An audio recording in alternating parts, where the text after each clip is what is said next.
बिस्मिल्लाहिर्रहमानिर्रहीम, अस्सलामुअलैकुम and a very good morning. Good morning public में जी आपको खुश आमदीद कहेंगे। मैं हूँ अर्मिला हसन। उम्मीद करते हैं आप बिल्कुल ठीक ठाक होंगे, आपकी सुबह बहुत अच्छी हुई होगी, क्योंकि आज लाहौर में स्पेसिफिकली बात करें तो वेदर बहुत अच्छा है और बारिश जिस हद तक हो रही है, जिस कदर तूफ़ानी बारिश हो रही है इस वक्त, क्योंकि हमारे इस ऑफिस से मेकअप से यहाँ आने के लिए आपको एक पूरे जहाद और एक अमल से गुजरना पड़ता है, क्योंकि ये थोड़ा ओपन स्पेस है। सो आज बारिश की वजह से वैसे तो वेदर बहुत प्लेजेंट था और हमने सोचा था कि जब जब वेदर अच्छा होगा तो हम अपने जो इंट्रोज़ हैं या अच्छी जो सुबह है हम उसको लाइवली और फ्रेश करने के लिए अपनी जो ग्रीन स्क्रीन है हमारे ऑफिस के अंदर हम उसको यूटिलाइज़ करेंगे। लेकिन अनफॉर्चुनेटली आज बारिश बहुत ज़्यादा थी, सो लॉन में हमारे लिए खड़ा होना थोड़ा मुश्किल हो रहा था। लेकिन हमने सोचा कि बहुत सारे लोग इस वक्त ऑफिस के लिए निकल रहे होंगे, निकल चुके होंगे, बहुत सारी ख़वातीन ने आज इनफैक्ट बच्चों को स्कूल से छुट्टी है, तो आज ख़वातीन या हाउस वाइफ्स का भी ऑफ डे होगा आई गेस, क्योंकि आज आम तातील है लाहौर और कराची के अंदर, if I am not wrong. So बच्चों की जो आज छुट्टी है तो वो भी इस वेदर को एंजॉय करेंगे। और घर में तो ऑब्वियसली आपको पता है इस मौसम में सबसे पहले जो फरमाइश आती है ना वो आती है पकौड़े बना दें, कोई ऐसी चीज़ बना दें। सो बहुत सारे लोग सुबह सुबह रिलेट कर सकते हैं, क्योंकि अभी ऑफिस के टाइम है, ऑफिस में पता नहीं छुट्टी है कि नहीं, आई एम नॉट श्योर, हमें तो नहीं है। हम तो आए हैं आपके साथ अपनी सुबह को बेहतर करने। जनाब ये तो थी कुछ वेदर की सूरत हाल। अल्लाह से दुआ हम यही करेंगे कि जो बारिश है ये रहमत की बारिश हो। दो के गंदम का सीज़न है और उसमें बहुत सारा इफेक्ट होता है, मुख्तलिफ फसलों को लेके नुकसानात होते हैं, तो अल्लाह ताला इस बारिश को रहमत की बारिश बनाए, किसी के लिए जहमत ना बनाए। इसी दुआ और उम्मीद के साथ हमने एक ब्रेक लेनी है। हम ब्रेक के बाद जब वापस आएंगे तो हमारे पास जो पॉलिटिकल सिनेरियो जिस पे हमने ज़िमनी इंतखाबात पे कल बात की थी उस पर आज हम बात भी करेंगे। जो मुस्लिम लीग नून की जो बरतरी हुई है, किस वजह से हुई है, क्या कारकर्दगी इसकी वजह है, बहुत सारे मुहरिकात हैं जिनको आज हम डिस्कस करेंगे। हम ब्रेक लेते हैं, ब्रेक के बाद वापस आएंगे। आप देखते रहिए गुड मॉर्निंग पब्लिक।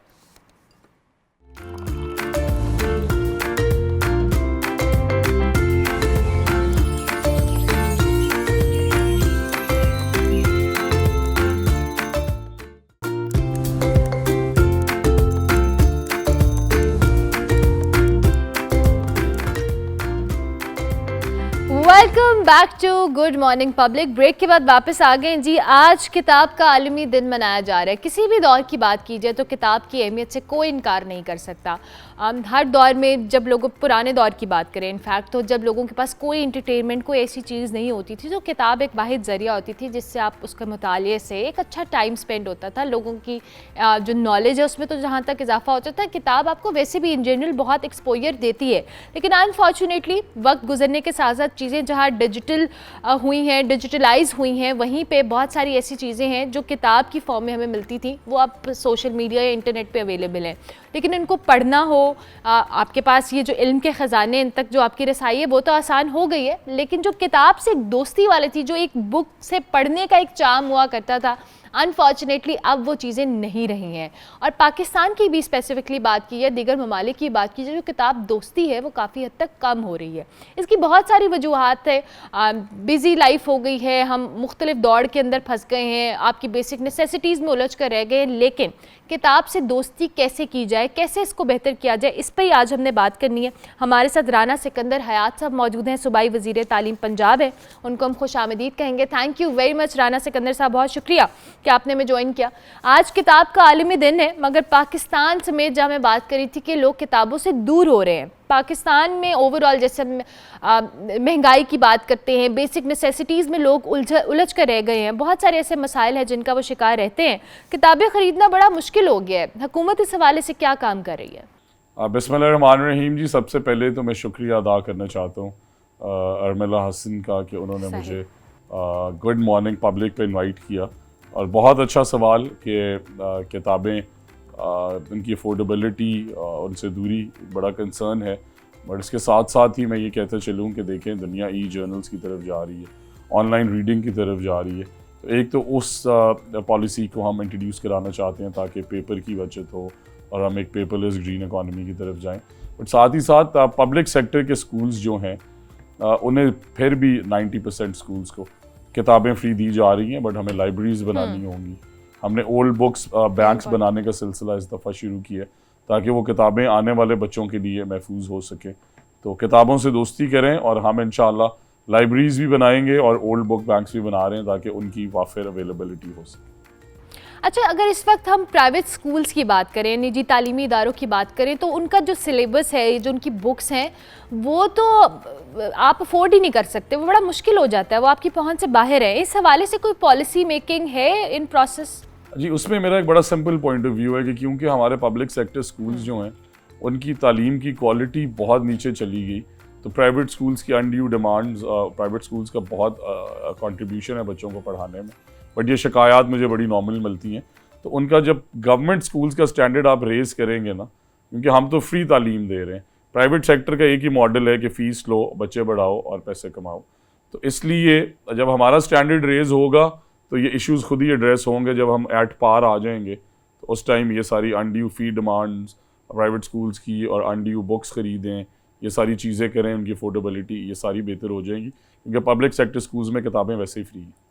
अच्छा, जब भी कोई हुकूमत आती है, हुकूमतें बदलती हैं, नए मिनिस्टर आते हैं, नई मैनेजमेंट आती है, सारी चीज़ें बहुत बात होती है जिसमें एक दोहरा निज़ाम जो तालीम है उस पर बार बार बात की जाती है कि सबको यकसा तालीम दी जाएगी, यकसा मौक़े होंगे, एक ही तालीमी निसाब होगा। लेकिन अनफॉर्चुनेटली बातों के बाद इस पर जब इम्प्लीमेंटेशन की बात आती है तो कोई हुकूमत, कोई इदारा इस हवाले से खातिर खा तवज्जो नहीं देता।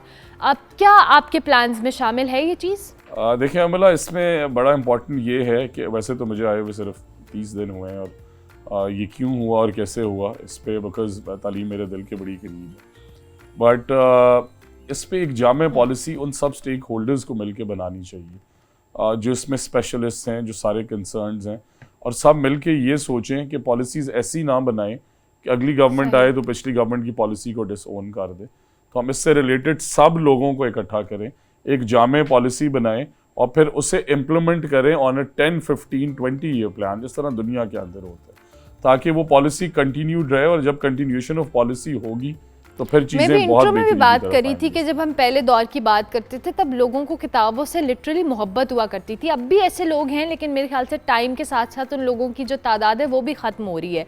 जब फजूल ये जो हम जिन एक्टिविटीज़ में कहीं ना कहीं हम मुझ समेत लोग पड़े रहते हैं, जो मुताले का वक्त है या बुक रीडिंग का जो एक होता था तरीका समझ लें, या एक टाइम मुख्तस होता था कि जी इस टाइम हमने एक किताब पढ़नी है या इतने दिनों में एक किताब कंप्लीट करनी है, अब अनफॉर्चुनेटली यंग जो हमारे यंगस्टर्स हैं उनके अंदर रुझान ख़त्म हो रहा है कुतुबीनी का। तो इसमें आपको क्या लगता है कि क्यों हम दूर हो रहे हैं जो नई जनरेशन की जहाँ हम बात कर रहे हैं? देखिए अमेला, इसमें मेरा पॉइंट ऑफ व्यू ये है कि सोशल मीडिया बढ़ने से, डिजिटल और सोशल मीडिया के इस्तेमाल से, इस तरह स्क्रीन टाइम्स आप किसी के भी देख लें, आज मेरा भी स्क्रीन टाइम 7-8 घंटे है, और उसकी वजह से किताबें पढ़ने का टाइम नहीं मिलता। मैं बहुत किताबें पढ़ता बहुत ज़्यादा था, बट अब वो कम हो गई बिकॉज वो टाइम स्पैन। तो उसके लिए हम ऐसी इंटरैक्टिव और ईजी एक्सेसिबल यूज़र फ्रेंडली चीज़ें बनाए मोबाइल पे। इस तरह दुनिया किताबें हम अपने पैड्स पे पढ़ रही है, जर्नल्स पे पढ़ रही है, जिस तरह मैंने कहा। तो किताबों से दोस्ती बहुत इंपॉर्टेंट है, कभी ना छोड़ें। मैं बहुत किताबों का फ़ैन हूँ, बहुत कुछ ज़िंदगी में किताबों से सीखा, बट साथ ही साथ अगर टेक्नोलॉजी उधर चली गई है तो टेक्नोलॉजी इंटरवेंशन से ऐसी चीज़ें लेके आएँ जो इंटरैक्टिव हों और उनमें किताबें हों, और उन किताबों को हम पढ़ें। और पढ़ने पे जिस तरह लूडो स्टार है, उसका गेम का मॉडल ही ऐसा है, तो हम किताबों को भी ऐसे तर्ज के ऊपर ऐप्स के अंदर लाएं कि आप उन्हें पढ़ें, उनसे सीखें, उनके लर्निंग आउटकम्स देखें, और उन्हें ऑनलाइन मोबाइल पे अवेलेबल होना चाहिए ताकि हर कोई पढ़ सके। ये सारी बातें आपने बड़ी ज़बरदस्त की हैं, लेकिन हम क्या एक्सपेक्टेशंस रखें कि ये जो किताबों के हवाले से आज हमने इस आलमी दिन पे जो डिस्कशन की है, इसके रिज़ल्ट्स किस तरह से होंगे, हुकूमत क्या काम करेगी, हम क्या एक्सपेक्टेशंस रखें इस हवाले से? जिस तरह कि मैंने कहा जी, हम ओल्ड बुक बैंक्स बना रहे हैं, हम ई लाइब्रेरीज़ की एक्सटेंशन की तरफ जा रहे हैं, और इसी तरह ओल्ड बुक बैंक्स जब बनेंगे तो जिस तरह स्कूलों में पढ़ाई जाने वाली किताबें अवेलेबल हैं जो हमें डोनेट करेंगे, पढ़ने वाली किताबें जो किसी भी चीज़ से रिलेटेड हैं, तालीम पे हैं, एथिक्स पे हैं, फ़िक्शन पे हैं, हिस्ट्री पे हैं, कोई भी ऐसी किताब हम उन्हें भी अवेलेबल कराएंगे। और लाइब्रेरियंस के साथ मिलकर एक जामा प्लान बना रहे हैं कि लाइब्रेरीज़ स्कूल्स के बाद भी लोगों को ईज़िली एक्सेसिबल हों। कोई एग्ज़ाम की तैयारी करना चाहता है, कोई किताब पढ़ना चाहता है, सीखना चाहता है, उन लाइब्रेरीज़ के अंदर आए, उन्हें हम रात तक खुला रखें, और उसके लर्निंग आउटकम्स बहुत अच्छे होंगे। और ये एक बहुत अच्छा मॉडल है जो दुनिया के कई ममालिक में चल रहा है। तो हमारी ये कोशिश है, हमारी पॉलिसीज़ के अंदर एक ये प्रायोरिटी है कि हम इसे भी ज़रूर लेके आएँ।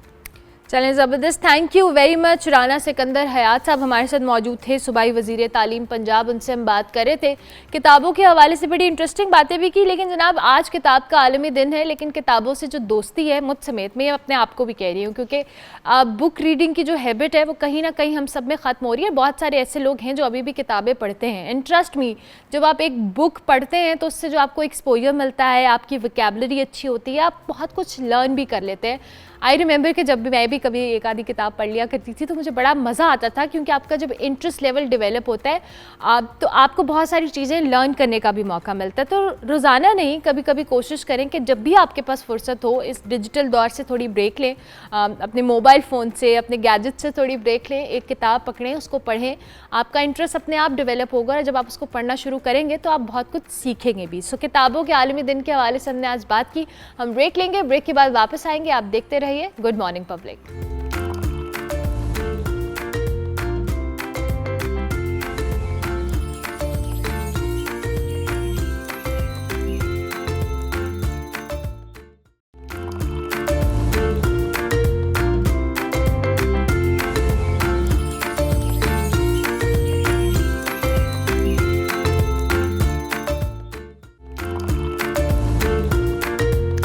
Welcome back to good morning public. उम्मीद करते हैं कि हमारा शो आप देख रहे होंगे। ज़िमनी इंतखाबात के हवाले से हम बात करेंगे। मुल्क में जी जो ज़िमनी इंतखाबात हुए थे 21 नशिस्तों के हवाले से कौमी और सूबाई असम्बली की, उसमें मुस्लिम लीग नून ने वाज़े तौर पर मैदान मारा है, जबकि PTI को शिकस्त का सामना करना पड़ा है। इसके साथ साथ जी बहुत सारी ऐसी सीट्स थी जिनके हवाले से एक्सपेक्टेड था, कुछ मुस्लिम लीग नून की जो छोड़ी हुई सीटें थी उसके हवाले से हम बात करें।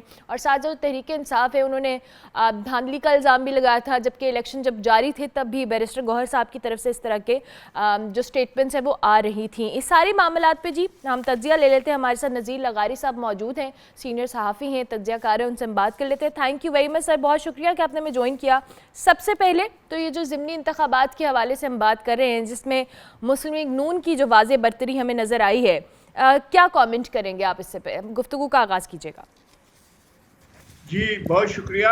मेरा ख्याल है कि मुस्लिम लीग की कामयाबी से ज़्यादा PTI की नाकामी ज़्यादा अहम है, इसलिए कि PTI का बयानिया जो दो साल तकरीबन 2 साल तक चला है, वो बयानिया पिट गया है। अब लोगों ने उस पर कान धरना छोड़ दिया, उनका वोटर बाहर नहीं निकला है ज़िमनी इंतखाबात में, और उसको अब एतबार भी नहीं रहा है कि इसका कोई किरदार PTI का बाकी है। मैं नहीं समझता हूँ कि अगले जब भी इलेक्शन होंगे उसमें PTI का कोई ऐसा काबिल जिक्र रोल होगा।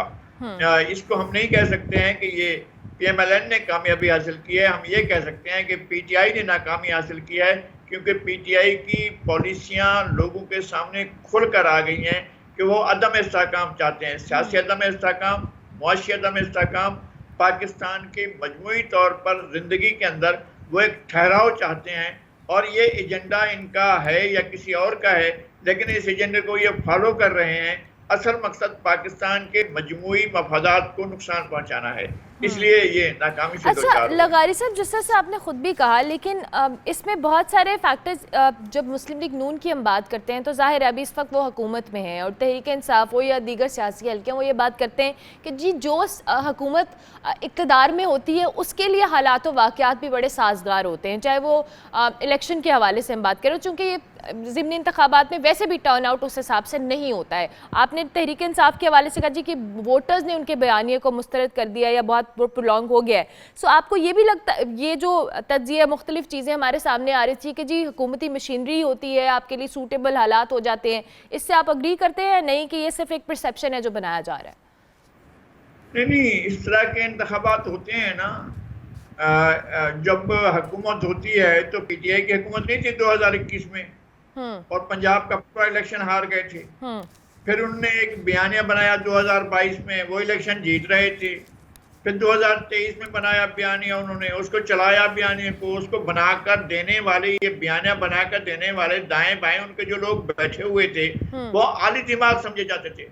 उनका वो एक्स सर्विसमैन थे जो उनके साथ बैठे हुए थे, वो सिस्टम के लोग थे जो उनके साथ बैठे हुए थे, वो पाकिस्तान की अदलिया के इंतहाई अहम मनासिब पर फाइल लोग थे जो उनके लिए सहूलतकारी कर रहे थे। तो वो सारी चीजें अब नहीं रही हैं। तो इनके साथ इनके जो बैसाखियां हट गई हैं, धड़ाम से नीचे गिरे हैं और आइंदा इलेक्शन में इसी तरह ये गिरते चले जाएंगे।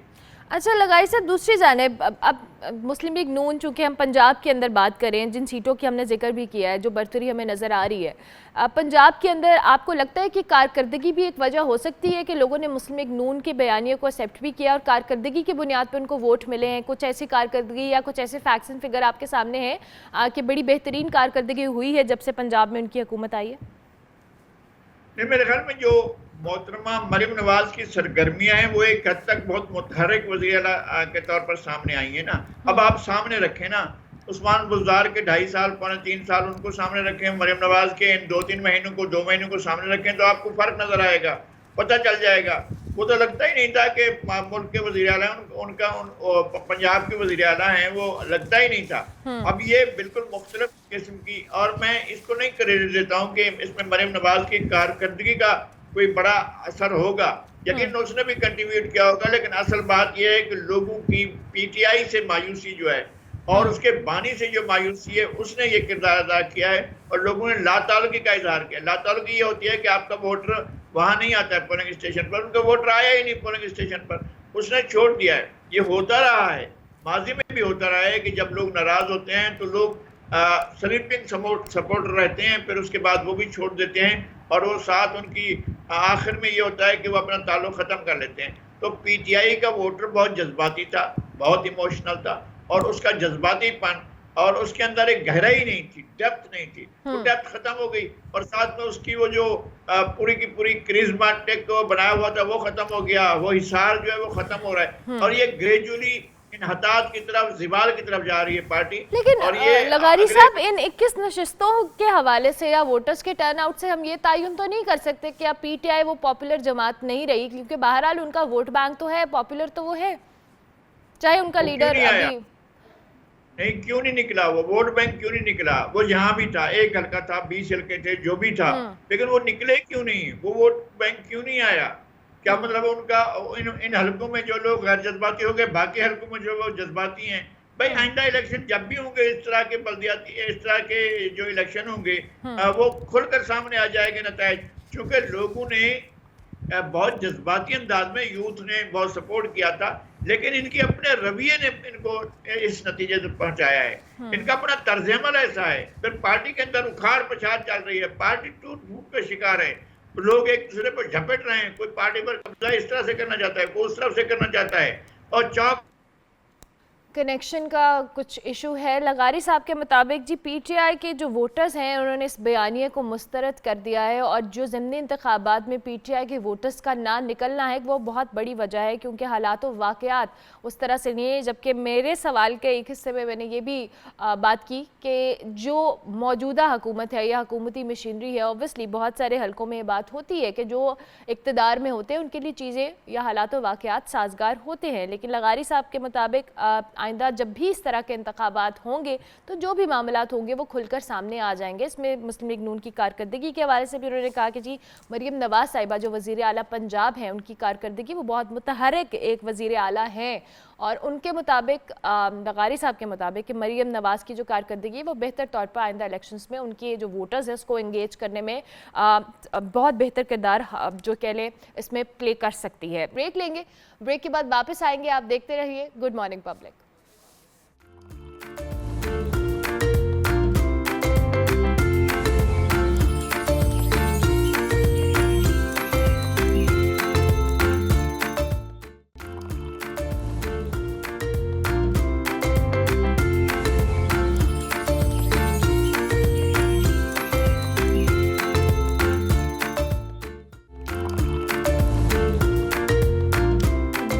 Morning public and welcome back. हम बात करें जी अब अपने एक हीरो के हवाले से। आज हम आपकी मुलाकात एक ऐसे हीरो से करवाएंगे जिन्होंने पाकिस्तान का नाम दुनिया भर में रोशन किया और सबसे बढ़कर जब भी किसी भी स्पोर्ट की हम बात करते हैं, अगर इंडिया को कहीं ना कहीं हम शिकस्त दें तो हमारी एक्साइटमेंट, हमारी खुशी वैसी बड़ी डबल हो जाती है। आज हम आपकी मुलाकात जी करा रहे हैं पाकिस्तान के शाहजेब रिंद से, जिन्होंने 21 अप्रैल को एक मुकाबला हुआ दुबई के अंदर जिसमें कराटे कॉम्बैट है, उसमें 45 किलोग्राम कैटेगरी में जी उन्होंने इंडिया के राणा सिंह को जो है वो शिकस्त दी 1-2 से और जो टाइटल है अपने नाम किया।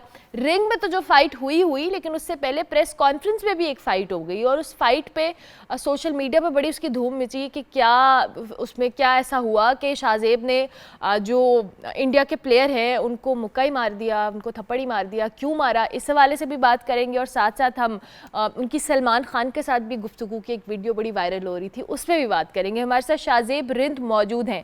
Thank you very much Shahzeb कि आपने हमें ज्वाइन किया और सबसे पहले आपको अपनी जीत की बहुत बहुत मुबारकबाद। कैसा लग रहा है और ये जो क्या मामला हुआ था कि एक तो रिंग की फाइट थी उससे पहले एक फाइट हो गई, वो क्या वजह बनी इस फाइट की? जी thank you for having me on your show. Fight से पहले जो है ये हुआ था कि जो मेरी हरीफ थे उसने जो है सोशल मीडिया प्लेटफॉर्म यूज़ करके पाकिस्तान के खिलाफ जो है उसने बहुत बुरी बातें की थी और मुझे प्रेस कॉन्फ्रेंस में जो है उसने जो है गालियाँ वगैरह दी थी और बुरे अल्फाज यूज़ किए थे, तो इस वजह से मुझे उस पर गुस्सा आया। फिर उसके बाद उसने मुझे पुश भी किया और उसका पुश मैंने काउंटर करके उसको मैंने टायर थप्पड़ मारी ताकि उसकी जो होश है वो ठिकाने आ जाए। That's sad. ये तो वैसे गलत बात है, इस तरह के मामलात नहीं होने चाहिए। एक स्पोर्ट्समैन स्पिरिट होता है, उसका मुजाहरा करना चाहिए। अच्छा, आप थोड़ा सा अपनी फ़ाइट के हवाले से बात बताएं कि कितना टाइम लगा आपको नॉकआउट करने में उस प्लेयर को? जी ये जो है it was less than 1 minute और ये जो है आपको पता है इंडिया का जो फाइटर था ही वाज गुड फाइटर।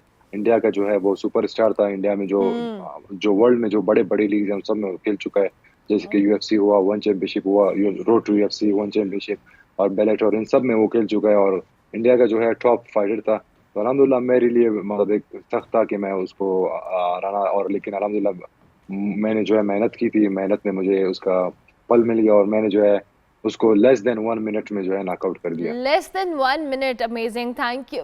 बहुत शुक्रिया कि आपने हमें ये खुशी दी है कि हमें अच्छा लग रहा है कि हम आपसे बात भी कर रहे हैं और ऑब्वियसली हमारे लिए जब भी हमारा कोई प्लेयर इस तरह से जाता है, अच्छा खेलता है, हमारा नाम रोशन करता है तो हम वैसे बड़े एक्साइटेड होते हैं। अच्छा शाहजेब, वैसे तो जब भी कोई प्लेयर जाता है रिंग के अंदर या किसी भी स्पोर्ट के अंदर तो वो ग्रीन ब्लेज़र होता है, लेकिन आप अपने रवायती लिबास के अंदर गए और वहाँ पे आपने पगड़ी पहनी, एक रवायती लिबास पहना, इसकी क्या वजह थी? जी बिल्कुल, ये मेरा एम है कि मैं अपने जो कल्चर है, हमारा पाकिस्तान का कल्चर है, बलूचिस्तान का जो कल्चर है उसको मैं प्रमोट करूं, पूरी दुनिया में उसको शो करूं और पूरी दुनिया को मैं एक मैसेज दूं कि हमारा जो कल्चर है वो जो है पॉजिटिव कल्चर है, वो नेगेटिव कल्चर नहीं है। क्योंकि बाकी आपको पता है बाकी लोगों के दिमाग में ये है कि पाकिस्तान जो है, जब भी पाकिस्तान का नाम सुनते हैं उनके दिमाग में ये जो नेगेटिविटी आती है, क्योंकि हमारे जो पाकिस्तान में बहुत सी सारी चीज़ें चल रही होती हैं, मीडिया पे यही आ रही होती है कि पाकिस्तान में ये हुआ। तो ये मेरा एक मैसेज था हमारे लोगों के लिए कि मैं उनको पॉजिटिव एक इमेज शो करूं पाकिस्तान का, ताकि वो जो है पाकिस्तान का नाम सुने, उनको एक पॉजिटिव इमेज नज़र में आए। तो इस वजह से मैंने जो अपना कल्चर जो है उनको शो किया और उनको बहुत ही अच्छा लगा और सब ने एंजॉय किया। एक एंटरटेनमेंट था उनके लिए। बेशक वो एंटरटेनमेंट भी था और आपने वाकई पाकिस्तान का कल्चर रिप्रेजेंट किया। लेकिन दूसरी जानिब हमने एक और वीडियो भी देखी सोशल मीडिया पे, सलमान खान से भी आपकी कोई गुफ्तगू हो रही थी, क्या कह रहे थे वो आपको? जी बिल्कुल, सलमान खान वहाँ पे मेरे फाइट में मौजूद थे, पूरा फाइट उन्होंने मेरा देखा है। फिर उसके बाद जो है फाइट से पहले भी वो मुझे कह रहे थे कि जब आप वॉक कर रहे थे आपकी कॉन्फिडेंस से मुझे लगा कि आप ही ये फाइट जो है इजी जीत सकोगे। तो उसके बाद जब फाइट मैंने विन की, फिर उसके बाद मैं सलमान के पास चला गया और इमरान अब्बास भी आए हुए थे, पाकिस्तानी जो एक्टर है वो पाकिस्तान से आए थे मुझे सपोर्ट करने के लिए। उसके बाद जो है सलमान खान के पास मैं गया, सलमान खान ने मुझे कहा कि हर किसी को 20-20 सेकंड में नॉकआउट कर देते हो, क्योंकि वो जो है he was watching my fights और उसको अच्छा लगा मेरा फाइट। और उसके बाद उसने मुझे संजय दत्त का जो बेटा आया हुआ था उससे भी इंट्रोड्यूस करवाया और वहाँ पे जो है बड़े सेलिब्रिटीज आए हुए थे, यूएफसी वर्ल्ड चैंपियंस आए हुए थे, बहुत बड़े यूएफसी के स्टार्स आए हुए थे। उन सब के साथ उसने मतलब अच्छा खासा उसके साथ हुआ। फिर उसके बाद मैं बैक स्टेज गया, उसने वापस मुझे कॉल किया, उसने कहा आ जाओ मेरे पास। वहाँ पे मैं गया, उसकी पूरी टीम ने मेरे से तस्वीरें ली और उसके बाद जो है उसके साथ पूरा एक अच्छा खासा मतलब देर तक उसके साथ बातचीत हुई। क्या बात है। अच्छा वैसे शाहजेब, ये उनके लिए आपके साथ पिक्चर खिंचवाना एक सेलिब्रिटी मोमेंट था, वो होंगे सेलिब्रिटीज़ लेकिन आप हमारे सेलिब्रिटी, हमें पता है कि आपने जिस तरह से फाइट किया और हराया है तो आप हमारे लिए वो सेलिब्रिटी मोमेंट है डेफिनेटली। अच्छा जी, ये वैसे ना मैं इस सवाल के लिए बहुत आपसे क्यूरियस हूँ पूछने के लिए कि आपने 10 घंटे के अंदर अपना 25 पाउंड वज़न घटाया है, इसकी ज़रूरत क्या पेश है, ये कैसे किया आपने? बहुत सारे लोग तो इसी पे सोचेंगे कि आपने 10 घंटे के अंदर 25 पाउंड कैसे कम कर लिया। जी बिल्कुल, जैसे कि मैं लेट आया था थोड़ा-सा, क्योंकि हम जब फाइट होती है हम एक एक वीक पहले हमारा जो फाइट वीक शुरू हो जाता है। मेरा जो है थोड़ा-सा, ये आपको पता है, दुबई में फ्लड वगैरह आई हुई थी, तो मेरा जो है टिकट जो है, मैं दोहा एयरपोर्ट पे जो है फँसा हुआ था, 36 ओह आवर्स मैं दोहा एयरपोर्ट पे था। और वहाँ पे मेरी ट्रेनिंग ली हुई थी, क्योंकि मैं जो है स्लो वेट कट करता हूँ, लेकिन ये जो है मेरे पास टाइम भी कम था, क्योंकि मैं सुबह में पहुँचा था और शाम को मेरी नेक्स्ट डे मेरी वेट थी। तो मुझे जो है ये वेट कट करना पड़ा। अगर मैं ये वेट कट नहीं करता तो ये फाइट से मैं बाहर हो जाता। फाइट में मैं हिस्सा नहीं ले ओह सकता, क्योंकि एक लाइट वेट कैटेगरी होती है, उसमें आपको जो है अपना वेट कंप्लीट उसके करके फिर मुताबिक उसके करना बाद जो होता है है। फाइट में आपको हिस्सा मिलती है। तो इस वजह से मेरे लिए बहुत ज़्यादा वो था, सख्त था। एक शाम में मतलब 10 केजी कम करना, 25-26 पाउंड्स कम करना बहुत बड़ी बात है। तो अल्हम्दुलिल्लाह मैंने जो है हिम्मत नहीं हारी, पूरी शाम मैं लगा रहा, पूरे शाम मैंने वेट कट किया। अर्ली मॉर्निंग मेरी तकरीबन 9 बजे सुबह के वेट था, वो मैंने वेट अपना जो है अल्हम्दुलिल्लाह कंप्लीट कर लिया। वाह 26 पाउंड ज़बरदस्त। अच्छा, हर इंसान की, हर प्लेयर की कोई ना कोई इंस्पिरेशन होती है। आप कराटे में किस खिलाड़ी से ज़्यादा इंस्पायर्ड हैं? जी बिल्कुल, बहुत से प्लेयर्स हैं, जहाँ जैसे कि आपको पता है, खबीब हो गया, कॉनर हो गया, जॉर्ज सेंट पियर हो गया, और बॉक्सिंग में हो गए माइक टाइसन। तो ये जो है एक बंदा नहीं है, मैं जो है सारे हमारे टॉप जो हाई लेवल एथलीट्स हैं उन सबको मैं देखता हूँ, और उन सब से मैं बहुत सारी चीज़ें सीखता हूँ अल्हम्दुलिल्लाह। और उनसे मैं जो है जो चीज़ें उनकी अच्छी होती है, मैं उनसे वो करके अपने गेम में कोशिश करता हूँ उनको इंक्लूड करने के लिए। ज़बरदस्त ज़बरदस्त। अच्छा, ये बताएं कि ये कराटे आप कितने अरसे से कर रहे हैं और इस तरफ आने की वजह क्या हुई? किसने आपको इंस्पायर या मोटिवेट किया? जी बिल्कुल, बचपन से मैंने शुरू किया था गेम, 8 साल की उम्र से मैंने गेम शुरू किया था, और अल्हम्दुलिल्लाह मैं तब से खेल रहा हूँ। जैसे मैंने बलूचिस्तान से शुरू किया था, क्वेटा एक जो है आपको पता है लेस फैसिलिटीज़ है, और वहाँ पे कोई अपॉर्चुनिटीज़ भी इतनी नहीं है, तो पाकिस्तान क्वेटा से मैंने स्टार्ट किया था गेम। फिर उसके बाद जो है मैं अल्हम्दुलिल्लाह प्रोविंशियल लेवल पे खेल चुका हूँ, प्रोविंशियल पे मैंने मेडल्स लिए। फिर उसके बाद नेशनल टीम में गया, मैं नेशनल चैंपियन बन चुका हूँ 8-9 दफ़ा। उसके बाद अल्हम्दुलिल्लाह नेशनल टीम में गया, वहाँ पे भी मैंने पाकिस्तान का नुमाइंदगी की और पाकिस्तान के लिए बहुत सारे मेडल्स ली।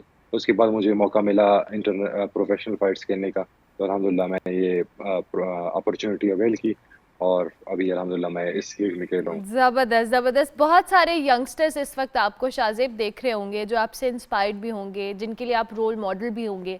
कोई मैसेज उनको देना चाहें? जी बिल्कुल, उनको मैं ये मशवरा दूँगा कि आप अपने गोल्स में हमेशा आप अपने आप को मतलब किसी से कम ना समझें। आप भी यू कैन डू एवरीथिंग। अगर मैं कर सकता हूँ तो आप भी कर सकते हैं। अपने लिए आप गोल्स रखें, उस गोल्स को अचीव करने के लिए डिफरेंट ऑब्जेक्टिव्स रखें, और उस पे काम करते रहें, मेहनत करते रहें, और इंशाल्लाह आपको जो है उसका जो है सिला ज़रूर मिलेगा। ज़बरदस्त। Thank you very much Shazeb. बहुत शुक्रिया कि आपने हमें ज्वाइन किया है। Man we are so proud of you. आप हमारे हीरो हैं। अल्लाह ताला आपको मज़ीद कामयाबियाँ दे। शाज़ेब रिंद से हमने आपकी मुलाकात करवाई। अभी हम ब्रेक लेंगे, हम ब्रेक के बाद वापस आएंगे। आप देखते रहिए गुड मॉर्निंग पब्लिक।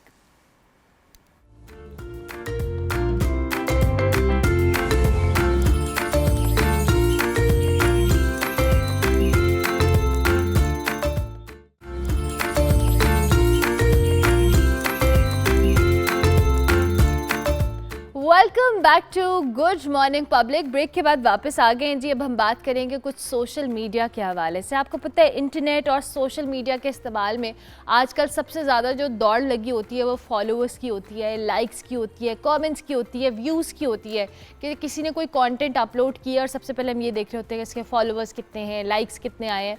सो ये सारी चीज़ें तो एक तरफ, लेकिन उसके साथ साथ कुछ ऐसी बातें भी होती हैं जो कंटेंट को लेकर हमारे दिमाग में होती हैं कि ऐसा कंटेंट बहुत कम देखने को मिलता है जो प्रोडक्टिव भी हो, जिसमें कुछ लर्निंग की चीज़ भी हो।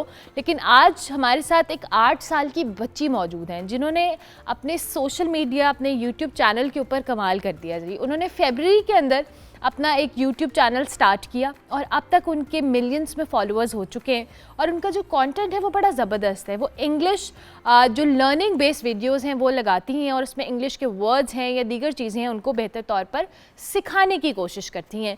8 साल की उम्र में ये सब करना इट्स वेरी डिफरेंट और बहुत सरप्राइजिंग भी है मेरे लिए। लेकिन चूंकि इस वक्त परीशे हमारे साथ मौजूद हैं, इनका चैनल है लर्न विद परीशे के नाम से, तो हम परीशे से भी बात करेंगे और परीशे के साथ इनके वालिद साहब मौजूद हैं समीर, उनसे भी जानेंगे कि उनकी बच्ची जो है इतनी छोटी उम्र में इतनी अच्छा कंटेंट क्रिएट कर रही है, तो ये किस हद तक हेल्पफुल है उसकी पर्सनल जो एक ग्रूमिंग के लिए भी, और साथ साथ उसकी पर्सनालिटी पे इसका किस तरह का इम्पैक्ट आ रहा है। थैंक यू वेरी मच परीशे, बहुत शुक्रिया आपका भी और आपके फादर का भी। समीर साहब आपका भी बहुत शुक्रिया कि आपने हमें ज्वाइन किया। कैसे हैं आप, ठीक ठाक हैं?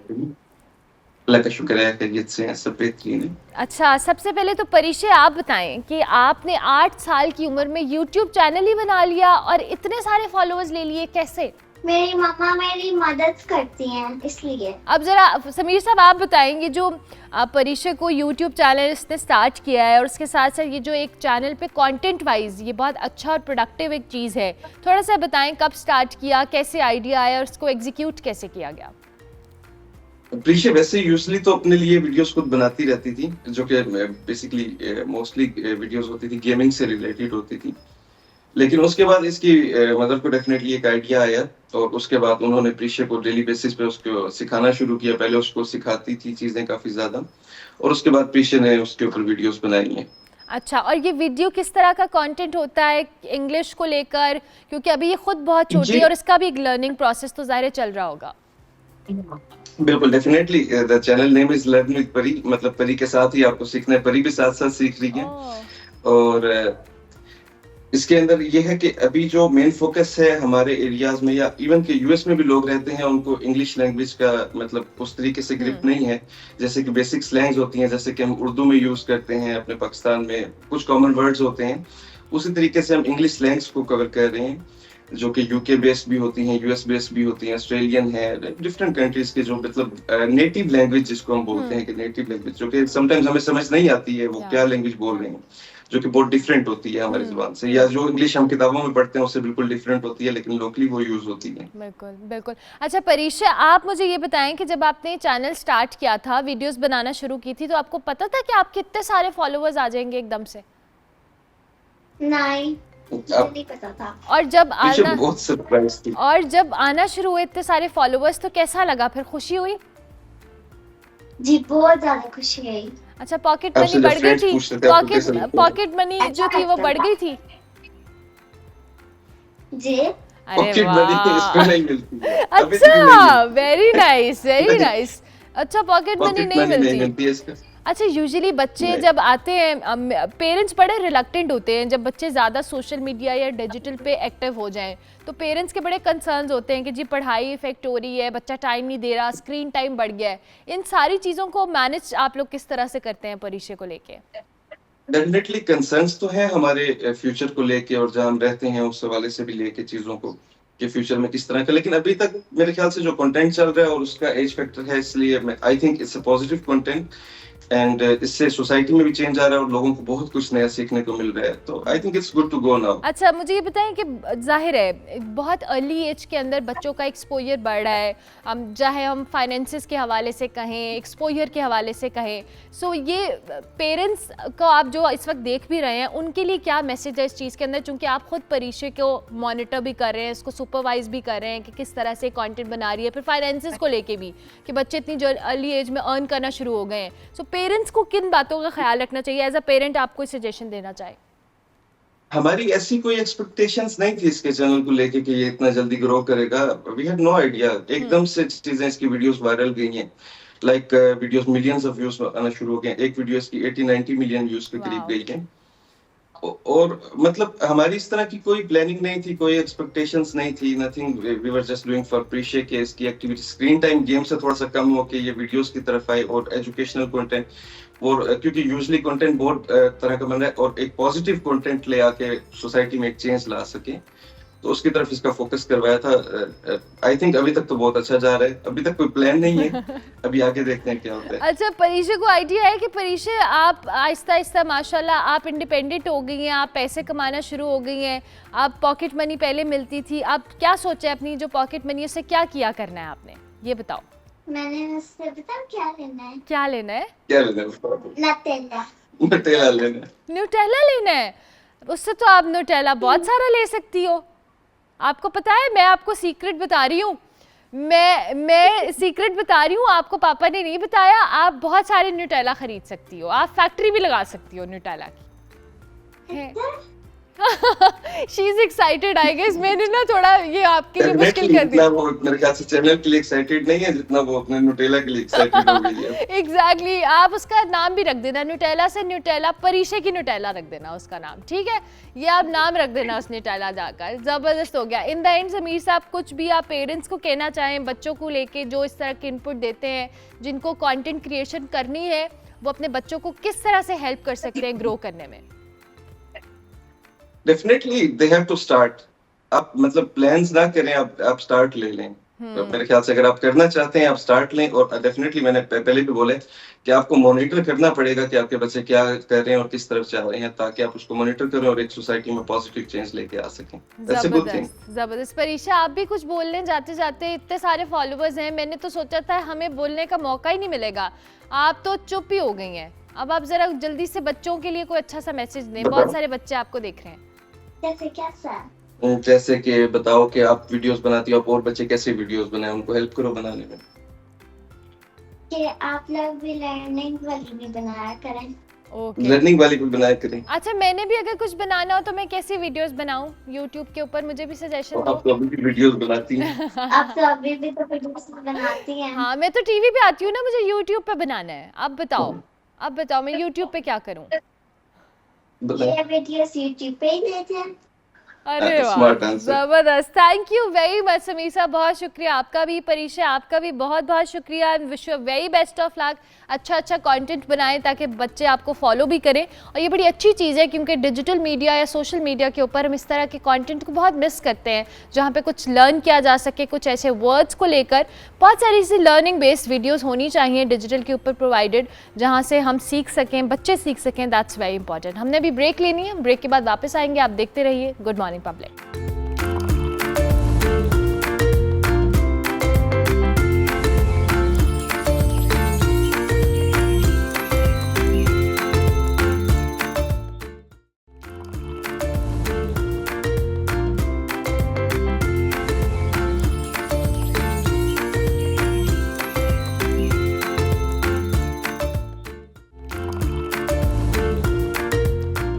Morning public and welcome back. एक ब्रेक के बाद हम वापस आ गए हैं। अब जिस टॉपिक के हवाले से हम बात करने वाले हैं, वैसे तो हम अपनी रोज़मर्रा ज़िंदगी में या आम ज़िंदगी में अपने इर्द गिर्द इस तरह की एक्टिविटी ऑब्ज़र्व करते हैं और कहीं ना कहीं उसका हिस्सा भी बन जाते हैं। हमें अंदाज़ा नहीं होता है कि ये चीज़ कितनी गलत है और इसको हम प्रमोट ना करें, बल्कि इसको डिस्करेज करने की ज़रूरत है। लाहौर की सड़कों पर जी रोज़ाना परिंदे आज़ाद करवाने का आपको ट्रेंड नज़र आ रहा होता है कि लोगों ने परिंदे को किसी ना किसी चीज़ में कैद किया होता है और उसके बाद उसको पैसे लेकर आज़ाद करवाया जाता है। एक अंदाजे के मुताबिक जी लाहौर में सालाना 10 लाख के करीब जो परिंदे हैं उनको कैदी बनाया जाता है, फिर उनको पैसे लेकर आज़ाद करवाया जाता है। इनमें से सैकड़ों जो परिंदे हैं वो भूख और प्यास की शिद्दत से मर जाते हैं। और ये परिंदे ज़्यादातर दाता दरबार मार्केट के हवाले से बात करें या ट्विंटल मार्केट के हवाले से बात करें, वहाँ से ख़रीद के लाया जाता है।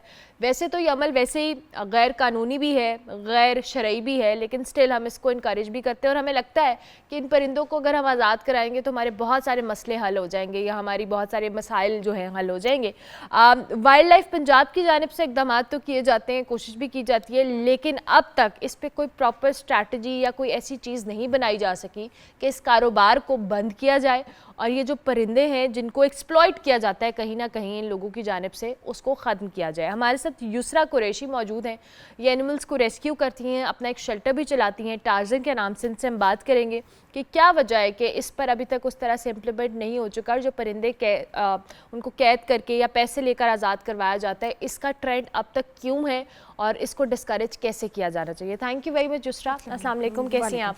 ठीक, आप खैरियत से? बिल्कुल ठीक ठाक। युसरा साहिबा, सबसे पहले तो अपने इस शेल्टर के हवाले से बताइएगा, ये जो टार्जन शेल्टर है कैसे आप इसको ऑपरेट कर रही हैं और कब से कर रही हैं, फिर हम इन परिंदों वाले टॉपिक को भी मज़ीद टच करेंगे। ये 2018 में मैंने स्टार्ट किया था, तो अब तो माशाल्लाह से 6 साल हो रहे हैं, इसको ज़्यादा ही हो रहा है। और इसमें मोस्टली हम डॉग्स, कैट्स और जो डिहाइड्रेशन से बर्ड्स ज़मीन पे गिर जाते हैं, अच्छा, okay. या करंट लगने से अक्सर चीलें, कौवे अपने पर खो देते हैं या टांगे, उस तरह के एनिमल्स को रेस्क्यू करते हैं। अच्छा, जिस तरह से अभी मैं परिंदों के हवाले से बात कर रही हूँ, हमने बड़ा ट्रेंड देखा है अंदरून में, तो ये और ज़्यादा है। हम डेवलप्ड एरिया की उस तरह से बात करें, यहाँ पे भी मैंने परसों कोई इस तरह की एक्टिविटी होते हुए देखी थी कि परिंदे हैं, उनको कैद किया हुआ है, आप पैसे दें, उनको आज़ाद करवाएं, जी सदका है या आपके मसाइल हल हो जाएंगे, ये तो एक अलग डिबेट है। लेकिन ये कॉन्सेप्ट क्या है और इस पर क्या होना चाहिए इसको डिस्करेज करने के लिए? एक्चुअली ये थोड़ी मिथ भी है कि आप किसी को आज़ाद कर दें तो आपके अपने मसले ख़त्म हो जाते हैं, आप उन मुश्किलात से आज़ाद हो जाते हैं। लेकिन ये एक बहुत बड़ी क्रूअल्टी है। हमारे जो लोकल बर्ड्स हैं एक्चुअली ये उनको पकड़ते हैं, जिनमें कौवे हैं, मैना है, चिड़ियाँ हैं, पीलक है, ये जो पकड़ लेते हैं तो हमारे एनवायरनमेंट में कम होती जा रही हैं, जिसकी वजह से ये जो बड़े जानवर हैं जिन पर टिक्स या चिचड़ चिपकते हैं और वो जो ये बर्ड्स खाते थे, अब बड़े जानवरों में बीमारियां बढ़ती जा रही हैं उस वजह से। तो ये एक सर्कल है, ऑब्वियसली इट्स एन इकोसिस्टम है, तो वो डिस्टर्ब हो रहा है अच्छा खासा।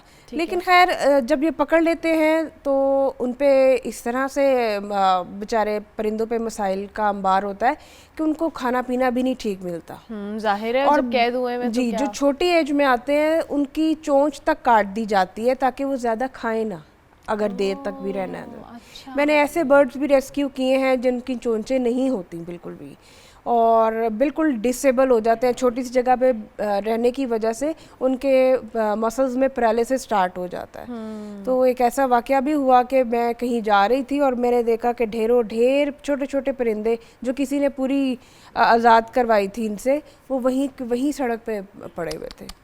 That's sad। अच्छा, ये एक्टिविटी हम अपने इर्द गिर्द तो देख रहे हैं, लेकिन ये तो बाजारों से खरीद के भी लाते हैं ये परिंदे, और इसके बाद इसको डबल कीमतों पे ये करते हैं। ऐसा ये पूरी मंडी है, ये माफिया है जिस पे गवर्नमेंट काफ़ी हद तक काम कर भी रही है लेकिन सक्सेसफुल नहीं है। लोग तो अभी उसी तरह से कर रहे हैं ना, काम क्या हुआ फिर तो, अगर वो लॉन्ग टर्म उसकी को प्लानिंग ही ना हो तो। भाई लोगों को गाइड करना ये तो शायद दुनिया का सबसे मुश्किल काम है, जो हमारी गवर्नमेंट बिल्कुल फेल है उसमें। ठीक है, क्रैकडाउन्स हुए हैं, वाइल्ड लाइफ डिपार्टमेंट की तरफ से भी हुए हैं, और कई परिंदे वीकली अगर हम एस्टिमेट लगाएं तो अच्छे खासे आज़ाद भी किए जाते हैं। लेकिन चूंकि ये माफिया है, और हर माफिया, जैसे टुलिंगटन मार्केट का एक माफिया है, वो फैंसी एनिमल्स का है, वो गवर्नमेंट को बहुत पीछे छोड़ देते हैं, गवर्नमेंट बेबस है।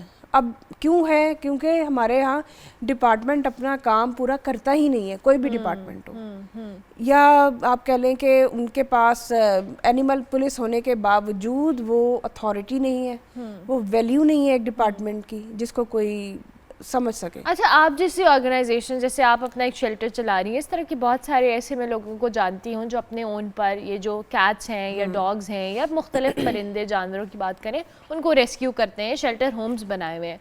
लेकिन उसमें भी अब कितनी को ऑर्गेनाइजेशंस काम कर लेंगी? एक स्टेट की जो जिम्मेदारी है, जो एक स्टेट की रिट है, अगर उसको स्टेट उसको फॉलो नहीं करा पा रही तो प्राइवेट ऑर्गेनाइजेशंस क्या कर लेंगी? प्राइवेट ऑर्गेनाइजेशंस क्या कोई केस कर सकती हैं उस स्पेसिफिक चीज़ पर, या ज़्यादा इससे ज़्यादा नहीं कुछ किया जा सकता, क्योंकि हम भी ऑथराइज्ड नहीं है ना। इसमें तो बाकायदा आपको चलान करना है, उनको थाने लेके जाना है, और वो सारा पर्चा वगैरह या जो भी होता है, तो ये तो ऑथराइज्ड डिपार्टमेंट ही कर सकता है। शेल्टर्स में कुछ नहीं कर सकते। अच्छा, नॉर्मली हम ये कॉन्सेप्ट जिसकी हम बात भी करें कि लोगों को ये लगता है कि जी आप जब परिंदों को पैसे देते हैं, आज़ाद करवाते हैं, आप सदका देते हैं, आपके मसाइल हल हो जाएंगे, तो सदका देने का और भी बहुत सारे तरीके होते हैं। आजकल गर्मी का मौसम आ रहा है, आपको पता है कि परिंदे जो होते हैं वो प्यास उनको लगती है, तो आप अपने घर की छतों के ऊपर मुख्तलिफ बर्तन के अंदर, किसी भी चीज़ के अंदर पानी रख दें, दाना रख दें, ये भी एक सदका है। इससे भी आपके बहुत सारे मसाइल या बातें हल हो जाएंगी। ये ज़रूरी नहीं है कि आपने पैसे देना है, उनको आज़ाद करवाना है और तभी आपके मसाइल का हल होगा। अल्लाह ताला किसी भी फॉर्म में सदका कबूल करते हैं, और जानवरों का तो एहसास करने का वैसे ही बहुत ज़्यादा हुक्म दिया गया है। तो अगर आपने एहसास करना ही है तो उसका कई और तरीके भी हैं। कोई अगर ज़ख्मी जानवर है, आप उसको रेस्क्यू कर लें, आप किसी अच्छे, अगर आपने किसी को ज़ख्मी को देखा है, आप किसी शेल्टर होम में उसको ले जाएँ। और सबसे बढ़ के जो मैंने भी बात की कि आपकी छतों के ऊपर सख्त गर्मी गर्मी के अंदर अगर आप किसी बर्तन के अंदर पानी या दाना रख देंगे तो परिंदे वहाँ पर आकर अगर आपके घर से, आपके घर की छत के ऊपर से अपनी प्यास बुझा लेंगे, भूख मिटा लेंगे, तो ये भी एक सदका जारी है। तो आप इसको इस एंगल से सोचें, ना कि आप इन लोगों को, इस माफिया को उस तरह से ट्रीट करें कि आप जा रहे हैं और आप पैसे दे रहे हैं, आज़ाद करवा रहे हैं उन परिंदों को। आपके आज़ाद करवाने के बाद उन बेचारों का कोई हाल तो रहता नहीं है। वो जिस तरह से भी ये ख़ुद भी बता रही है मोहतरमा कि वहाँ पे आज़ाद करवाया था किसी ने पूरा गौल, और उसके बाद वो वहीं पे दे वर डेड, क्योंकि ज़ाहिर उनको खाना नहीं मिला, उनको पानी नहीं मिला। सो ये सारी चीज़ें बड़ी इंपॉर्टेंट होती हैं। अच्छा जी, अब क्या किया जाए? लोगों को तो हम कुछ ना कुछ ऑन एंड ऑफ कहेंगे, आप भी अपने प्लेटफॉर्म से कह सकती हैं, मैं भी कह सकती हूँ। क्या जिम्मेदारी का मुजाहरा करने की ज़रूरत है हमें? दोनों तरफ से ज़रूरत है, मतलब क्रैकडाउन बहुत ज़्यादा ज़रूरी है और साथ में लोगों को भी गाइड किया जाए। लेकिन लोग शायद मिथ पे ज़्यादा बिलीव करते हैं और जो पीछे रियलिटी है वो मिस कर जाते हैं। जिस तरह हमें पता है कि नशा करना गलत है, गलत चीज़ है या जो भी है, और जब हम रिहैबिलिटेशन सेंटर पे जाते हैं, एक नशा करने वाला वो उसकी सेहत के लिए हम लोग बहुत कुछ कर रहे होते हैं, साथ में नशा बेचने वालों पे क्रैकडाउन होता है। ये दोनों साइड से बहुत ज़रूरी है। ऑब्वियसली जहाँ से इनिशिएट हो रहा है उस रूट कॉज को एग्जैक्टली पकड़ना है। ना होगा ना बिकेगा ना। इसी तरह ये परिंदों का है, मतलब बेहिस लोग हैं ये। अनफॉर्चुनेटली। अच्छा, आपने इतने अरसे से, आप जैसे आपने कहा 2018 से आप अपना शेल्टर होम चला रही हैं, आपको क्या लगा with the passage of time लोगों के अंदर अवेयरनेस आई है? लोग इस तरह से आते हैं आपके पास, कोई ज़ख्मी परिंदा है, जानवर लेके, रेशो क्या है, पहले कैसे होती थी और अब कितने लोग आते हैं? हमारी सोसाइटी में नंबर ऑफ एनिमल्स बढ़ता जा रहा है। देखा देखी पेट्स रखने का शौक बढ़ रहा है। एनिमल लवर होना is another thing. Pet lover होना और स्पेसिफिकली कोई ब्रीड लवर होना ये ज़्यादा हो गया हमारे। लोग देखते हैं, चाहते हैं कि हेल्प हो जाए, लेकिन ख़ुद कुछ नहीं करना चाह रहे। वो डायरेक्टली हमें कॉल कर देते हैं या दूसरे शेल्टर्स को कि आप मदद कर दें, ना उस पर कोई वो स्पॉन्सर देंगे और जान भी छूट जाएगी अनफॉर्चुनेटली। चलें, थैंक यू वेरी मच साहिबा, बहुत शुक्रिया कि आपने हमें ज्वाइन किया। युसरा कुरैशी हमारे साथ मौजूद थी और